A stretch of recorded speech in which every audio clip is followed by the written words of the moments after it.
ये पहली मरतबा ये हुआ है कि इंडिया ने सदर्न पोल पे जो है वो लैंडिंग की। ये पहला मुल्क बन गया जिसने सदर्न पोल पे जो है लैंडिंग किया। साउथ पोल में उसने लैंडिंग की है। कई वजूहत थी जिसकी वजह से ये मुश्किल मिशन था। तो अब इंडिया ने कैसे काबू पाया? हमने बहुत सारे सैटेलाइट जो है स्पेस में भेजे हुए, जैसे हमने कहा remote sensing satellite, communication satellite, हम जो उनकी मदद से बनाते हैं और उसको हम लॉन्च करते हैं। तो वो अलग बात है, खुद कफील नहीं है, हमारी इंडिजिनस टेक्नोलॉजी नहीं, हमारा प्रोग्राम नहीं है। डॉक्टर साहब, सबसे पहले तो ये बताइए कि चंद्रयान 3 जो है वो बड़ी कामयाबी से सॉफ्ट लैंडिंग उसने की है। तो आप चूँकि एक एक्सपर्ट्स हैं और बड़ी डाइवर्सिटी है आपकी इस फील्ड में, तो बताइएगा क्या तजिया और क्या तबसरा आपका?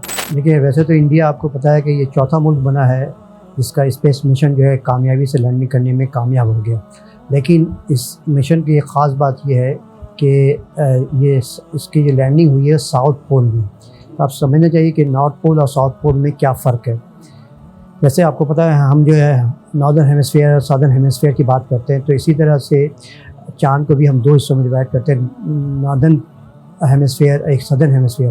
लेकिन ख़ास चाँद की जो मोशन है एक ख़ास बात है कि इसका जो सिर्फ नॉर्दर्न हेमिस्फीयर जो नॉर्दर्न पार्ट होता है, नॉर्दर्न पोल जो है वो ज़मीन की तरफ होता है और सदर्न पोल जो है वो ज़मीन के अवे होता है, फार साइड उसको हम कहते हैं। तो ये पहली मरतबा ये हुआ है कि इंडिया ने सदर्न पोल पे जो है वो लैंडिंग की। ये पहला मुल्क बन गया जिसने सदर्न पोल पे जो है लैंडिंग किया। साउथ पोल में उसने लैंडिंग की है। असल में साउथ पोल में लैंडिंग करना जो है ये एक बहुत ही मुश्किल मिशन था और अभी भी मुश्किल मिशन है। तो इंडिया ने, आपको पता है इससे पहले इंडिया ने पहले चंद्रयान 2 ट्राई की थी, लेकिन वो उसका जो है आखिरी स्टेज पे, कई स्टेजेस होते हैं जब आप कोई स्पेस मिशन भेजते हैं। तो पहला तो होता है कि आप लॉन्चिंग करते हैं, फिर इसके बाद जो आपका सैटेलाइट होता है वो जो है ऑर्बिट में, जैसे मून के ऑर्बिट में जाता है। और तो इस सेकंड जो था चंद्रयान 2 वो भी ऑर्बिट कर रहा था चांद के अराउंड। फिर तीसरा स्टेज जब से मुश्किल होता है जो लैंडिंग का, तो असल में वो कोलैप्स कर गया था, सही है, इनका धमाका हो गया था। अभी यानी 23 अगस्त से तकरीबन 2-4 दिन पहले रूस ने ट्राई की थी। आपको पता है रूस सबसे पहला चांद में मिशन भेजने वाला कंट्री है। तो उसको बड़ा वो था कि इंडिया हमसे बाजी ले जाएगा साउथ पोल में लैंडिंग अगर कर जाता है। तो उसने एक हफ्ता 2-4 दिन कबल उसने ट्राई की लूना 21, वो भी कोलैप्स कर गया। सवाल ये पता है ये इतना मुश्किल मिशन क्यों है? तो उसकी 2-3 वजूहत हैं। एक तो ये कि वो जो साउथ पोल है ना, वहाँ पर क्रिएटर्स बहुत हैं, यानी गड्ढा वगैरह बहुत है, ना हमवार सतह है। अब जब आप लैंड कराते हैं ना, तो एक तरह से समझ लिए गाड़ी होती है, जो रोवर होता है। तो अब वो जाके एकदम ऐसा नहीं हेलीकॉप्टर की तरह उसने ठहरना होता है, उसने मूव करना होता है। अब असल में नाहमवार सतह होगा तो वो टकरा के वो क्रैश हो जाएगा। तो यही इंडिया के मिशन में हुआ। एक तो ये उस लिहाज से मुश्किल था, और दूसरी एक बात ये है क्योंकि ये फार साइड में, तो इसमें कम्युनिकेशन में भी बड़ा प्रॉब्लम होता है, क्योंकि ज़मीन वो हिस्सा जो साउदर्न पोल जो है वो ज़मीन के सामने नहीं है, ज़मीन के अपोजिट साइड पे है। तो कम्युनिकेशन में दूसरी बात ये है क्योंकि उसका मास डिस्ट्रीब्यूशन जो है ना वो यूनिफॉर्म नहीं है, तो उसकी ग्रेविटी भी चेंज हो रही होती है। तो उसके वजह से जो ऑर्बिट की स्टेबिलिटी भी ज़रा अनइवन है। तो कई वजूहत थी जिसकी वजह से ये मुश्किल मिशन था। तो अब इंडिया ने कैसे काबू पाया ये तो इन्होंने क्या किया कि इन्होंने जब ऑर्बिट कर रहा था तो उन्होंने वो हिस्सा पहले डिटरमिन किया जहाँ पर देखा जो कि हमवार सतह था, और बिल्कुल एग्जैक्ट उसी एरिया में उन्होंने लैंडिंग कराया जो कि हमवार था। इसके वजह से उनका कामयाब हो गया। तो ये कामयाब होना बहुत बड़ी कामयाबी है। अभी यानी कि अमेरिका और चीन अभी प्लानिंग कर रहे हैं और रूस तो नाकाम हो गया। लेकिन इनका जो इम्पॉर्टेंट इशू था कि उन्होंने जो लैंडिंग इस रीजन पे कराया जो कि तकरीबन हमवार था, 1 किलोमीटर तक का एरिया उन्होंने वो पिक किया कि जो हमवार है। और अब ये भी बहुत बड़ी महारत चाहिए होता है कि आप एग्जैक्टली उस लोकेशन पे लैंडिंग करें, क्योंकि एक तो ये लैंडिंग उन्होंने करा। दूसरा ये बड़ा मुश्किल होता है कि आपको सैटेलाइट तो मूव कर रहा था, जो लैंडिंग कराते हो आपको उसका स्पीड कम करना होता है। वहाँ जो कंडीशन है तो उसका सैटेलाइट की स्पीड कम करना भी मुश्किल काम था। तो सब चीज़ों को उन्होंने मैनेज करते हुए मेन चीज़ है उन्होंने लैंडिंग ऐसी जगह पे कराया जो हमवार सतह था, और इसकी वजह से उनका मिशन कामयाब हो गया। अगर वो लैंडिंग किसी मिसाल के तौर पर गड्ढे में हो जाती तो क्या होता, और वहाँ पर क्या है आइस भी मौजूद है, वाटर आइस मौजूद है, फ्रोज़न आइस मौजूद है, वहाँ भी लैंडिंग करा तो भी प्रॉब्लम होता है।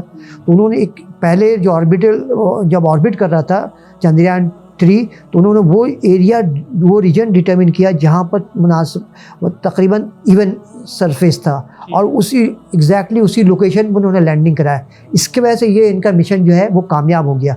अब जाहिर सी बात ये मिशन सिर्फ लैंड कराना मकसद तो नहीं था, क्योंकि इससे ये पहला मिशन जो है जिसने लैंड किया है, तो बेसिकली ये तो एक्सप्लोरेशन है, अब एक्सप्लोर करना है। तो उन्होंने क्या किया, ये 15 दिन तक ये इनका कम्युनिकेशन चलता रहेगा रोवर से, जिसको विक्रम रोवर कहते हैं ये लोग। तो इनसे 15 दिन तक वहाँ पर उसमें बहुत सारे एक्सपेरिमेंट परफॉर्म किए जाएंगे, जिसमें स्पेक्ट्रोमीटर भी उसमें लगा हुआ है रोवर में, और इसमें और भी बहुत से जैसे इमेज आना शुरू हो गया।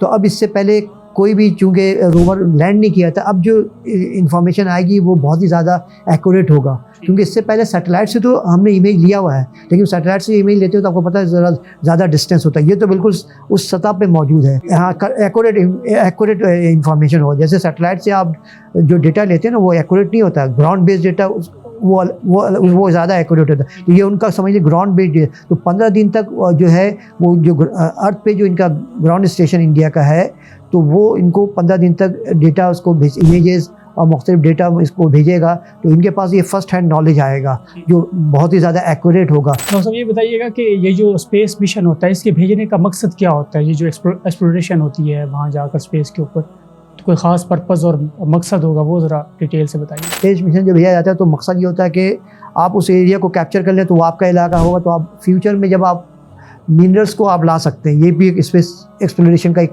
मकसद होता है। तो अब ये वो वहाँ देखेंगे वहाँ पर क्या क्या मिनरल्स मौजूद हैं, वो आप ऊपर से स्पेस से लेते ना तो पता नहीं चल सकता था। अब उनको जो है जो एक्सपेरिमेंट परफॉर्म करेंगे तो पता करेंगे क्या क्या मिनरल्स मौजूद है। तो मकसद है कि बहुत सारी नॉलेज हमारे पास, नई मालूमात हमारे पास सामने आएंगी। हाँ, तो ये एक बहुत बड़ा कारनामा है, बल्कि हमें उनको क्रेडिट देना चाहिए, उनके इंजीनियर। अच्छा, ये भी बताइएगा कि पाकिस्तान की जो रिसर्च ऑर्गेनाइजेशंस हैं, बहुत ज़्यादा लोग एतराज़ कर रहे हैं सोशल मीडिया पे कि पाकिस्तान पीछे ही रहेगा हमेशा। क्या समझते हैं कि हमारी जो ऑर्गेनाइजेशंस हैं इन फ्यूचर वो कैपेबिलिटी उनके अंदर है कि वो भी आगे कोई ऐसा मिशन लेकर जा सकें, अपनी कोई सैटेलाइट वो भेज सकें? इसके ऊपर आपकी राय चाहिए ज़रा। जहाँ तक हमारी जो बात हो रही पाकिस्तान के प्रोग्राम में, पाकिस्तान ऐसा भी नहीं कि स्पेस टेक्नोलॉजी में या सैटेलाइट टेक्नोलॉजी ज़ीरो भी नहीं है। पाकिस्तान, आपको पता है कि चाइना की एक कंपनी है ग्रेट वॉल के नाम से, जो सैटेलाइट मैन्युफैक्चरिंग करती है। तो उन्होंने एक MOU साइन किया है। तो स्पार्को के कुछ साइंटिस्ट और उनके जो वो तो ज़ाहिर हैं ही मैन्युफैक्चरर, तो उनके साथ मिल के ये लोग पाकिस्तान के सैटेलाइट स्पेस में भेजे हैं। तो अल्हम्दुलिल्लाह हमने कई सैटेलाइट, मिसाल के तौर पे कम्युनिकेशन सैटेलाइट जो है हमने कई सैटेलाइट भेज चुके हैं। इसी तरह हाल ही में तकरीबन 2019 में शायद या 20 में हमने रिमोट सेंसिंग सैटेलाइट भी हमने भेज दिया है। तो 2040 तक का ये इनका प्रोग्राम है जो एग्रीमेंट साइन किया था। तो ये लेकिन ये हमारा इंडिजिनस प्रोग्राम नहीं है। जैसे हमने एटम बम बनाया था तो हमारा अपना प्रोग्राम था, क्योंकि जो सैटेलाइट टेक्नोलॉजी है उसका जो इंजन होता है ना, प्रोपल्शन जिसको हम बोलते हैं, वो तो रॉकेट ही होता है। बाकी आगे पेलोड बना होता है, समझ, थोड़ा सा स्ट्रक्चर चेंज करना होता है। लॉन्च करते हैं तो भी एक ऑर्बिट से दूसरे ऑर्बिट में डालते हैं तो भी रॉकेट फायर करते हैं। आपने लैंडिंग करना है, स्पीड कम करनी तो भी रॉकेट फायर किया जाएगा। हर स्टेज पे रॉकेट चाहिए होता है। बाकी और भी तो इन्होंने कहा था कि हाँ, वो अलग होके एक समझ गाड़ी समझ उतर जाती है, समझ रहे, उसको स्पेस रोवर कहते हैं, सही है। तो लेकिन मेन इंजन तो वो रॉकेट ही होता है। तो इसमें हम मिसाइल टेक्नोलॉजी में हम, मेरे ख्याल से हम खुद कफ़ील है शायद, जब भी हम इनोवेशन भी कर रहे हैं। वरना ये आपने किसी से अगर बाइंग किया होता तो वो चलता नहीं है, क्योंकि हम तरह तरह के बना रहे हैं, तो इसके माने हम खुद कफ़ील हैं। तो अभी भी ज़रूरत इस बात की है कि हम अपने जो रॉकेट साइंटिस्ट हैं या मिसाइल टेक्नोलॉजी में जो साइंटिस्ट काम कर रहे हैं उनको ज़िम्मेदारी नेस्कॉम को दें।